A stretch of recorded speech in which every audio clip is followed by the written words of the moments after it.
Hello everyone, welcome to my YouTube channel. This is Shannon English Academy. Yesterday we learned how to connect consonant sounds and vowel sounds and how to form sounds, a pronounceable sound. අද මම අරගෙන ඇවිල්ලා තියෙන්නේ sounds වලින් නමක් එහෙම නැත්නම් වචනයක් හදාගන්නේ කොහොමද කියලා. example එකක් විදිහට මම මෙතන ලියලා තියෙනවා වචනයක්. අපි මේක උච්චාරණය කරන විදිය දන්නේ නැහැ කියලා හිතන්නකෝ. අපි ඒක මේ විදිහට හදාගමු.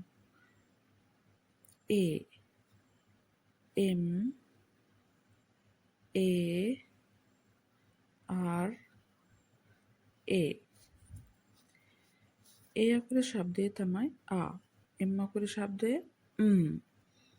නැවතත් A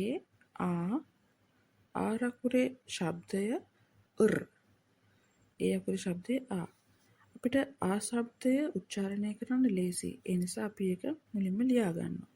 හැබැයි හල් අකුරක් අපිට උච්චාරණය කරන්න අමාරුයි. ඒ නිසා අපි ඒක උච්චාරණය කරන්න පහසු vowel letter එකත් එක්කලා එකට එකතු කරන්න ඕනේ. ම මෙතනත් ර. එතකොට වචනය ඇවිත් තියෙනවා අපිට අමර.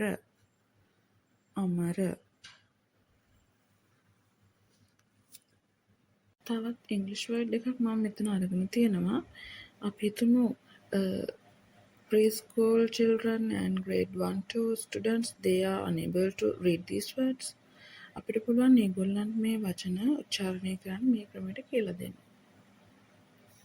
B ub E A D ud ubbe be be it ud bed